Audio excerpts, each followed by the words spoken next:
Hi, I'm Mark Lash from GolfStat.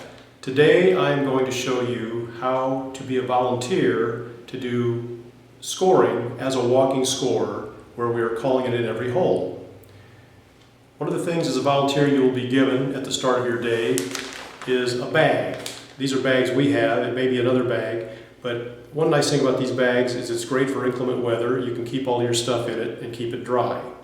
Inside of the bag, you should have something to call in with, either a phone or a radio. Oftentimes in today's world, people are just using their own cell phones.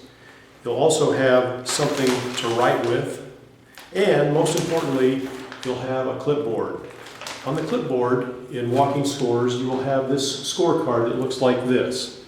I'm going to get it in here really close. You'll notice that it's hole by hole. You've got the 3 players in this group, and you have an area to write their score. You can also actually keep score and then double check with them at the end. And then the line below it is a plus or minus to par. You're going to keep a running total of what they are. So like if they make a birdie on the first hole, you're going to have them as -1. Now, the first thing you're going to do is you're going to go to the hole, you're going to meet your players, you're going to identify yourself to them, you're going to meet them so you can figure out who's who, because obviously you want to make sure you're getting the scores the right way. But we will also double check that as we go. So as you're going along, you keep score, and again, I said you can keep score on here. You can sort of put little dash marks to keep the numbers or the shots on each hole. But at the end of the hole, you need to specifically ask each player what their score was, or you can tell them what their score was. You could say, for instance, we have 3 players here, Stephen, Jeffrey, and Scott, and let's say they all made 4s on the first hole. You could say 4 for Stephen, 4 for Jeffrey, and 4 for Scott. Of course, that would be easy. If it was 4, 5, 4, you just want to make sure you have that 5 identified with the right player. So even though you might be keeping score with them, double check the score with them after each hole for that hole. Then you simply get on your phone and you call in Scoring Central. And then you call in the score. So let's go through an example. You'd come up to the player, and maybe Stephen is coming off of the green first and he made a 4. He walks off the green and you sit there and you go, you might have kept score. You said, Stephen, did you have a 4?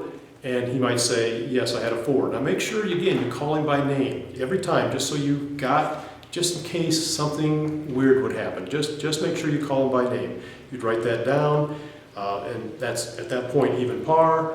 You'd ask Jeffrey, you had a 5, you're +1. Scott, you had a 4, you're even par. It's as simple as that. Then you get on your phone, you call into Scoring Central to the designated number they gave you. When Scoring Central answers, you want to give them your group number and the hole that you're reporting from. So in this case, you'd call in, they'd answer, and you'd say, yes, Scoring Central, this is group 5 reporting from hole 1. And they would say, go ahead.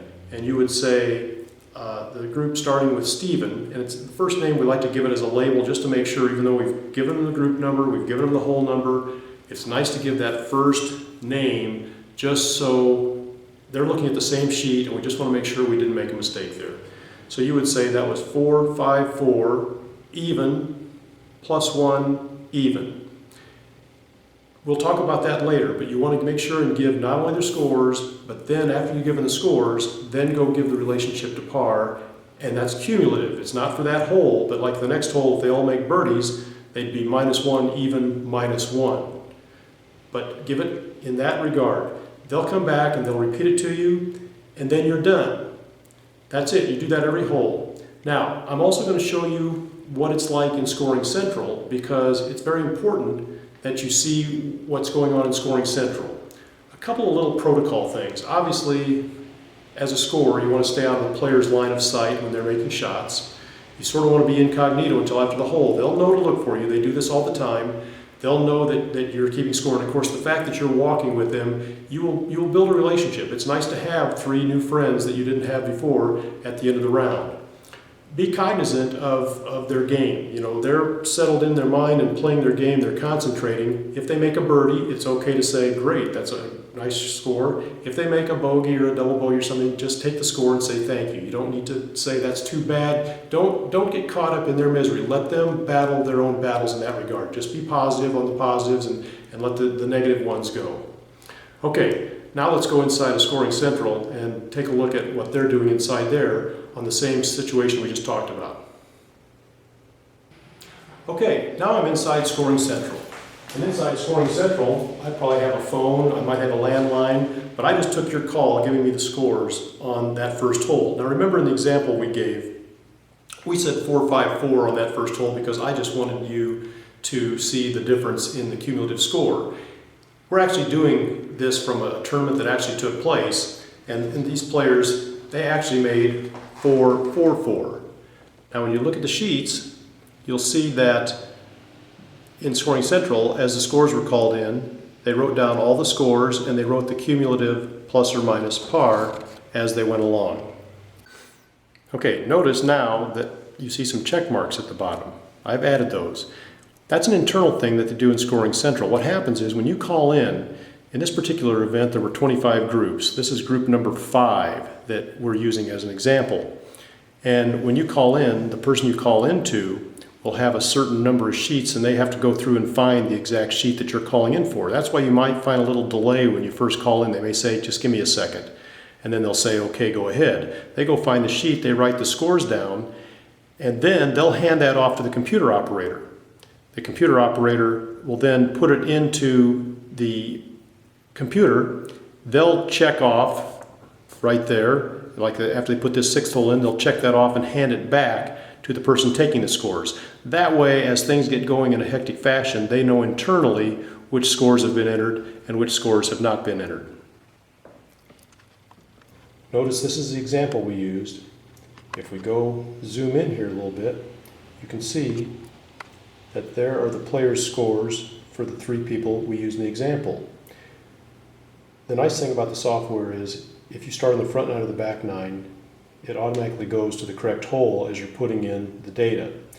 But the most critical thing I want you to see on this scorecard is over here in the red column. Notice the 3 players. Stephen is even par, Jeffrey is -3, and Scott is -2. That matches up to what we called in before, so that after we put the scores in over here, the person using the computer has a double check with both numbers that you gave them. So as you can see, it's really not that difficult to do walking scoring. In fact, walking may be the most difficult part, but it's a great way to get exercise. It's a great way to see some great golf. It's a great way to meet 3 people and really have a good time with them and get a little camaraderie going with them. But basically all you're doing is watching them. You don't even have to keep score, but you can if you want. But again, you're asking them for the score after each hole. You're calling in the score and the relationship to par, cumulative relationship to par at that point. You're calling it into somebody at Scoring Central that we've showed how that looks. And then they will just respond back to you and give you the same thing. And that keeps us where we can have good scoring that we know is more accurate. Notice how we had all the double checks in place. You're asking the player their name each time. It's a double check. Obviously you'd meet them anyway, but meeting them and getting to know them beforehand, just a couple of minutes, but that gets to know which player is which. When you're calling in, you're giving both the score and the cumulative par. It's a double check. They're doing the same thing in here. Notice how we showed how their screen was in red. They're really watching that stuff. And sometimes if they get something that doesn't match up, they might not catch it right on that phone call, but if they don't, then the next time you call in, they'll go over the scoring with you and say, we've got a little problem here, something's not matching. And then you'll get that squared away and we can avert a lot of errors that way. So go out, have a great time, and thanks a lot. Really, volunteers are what make this scoring go so well, and thank you very much for volunteering.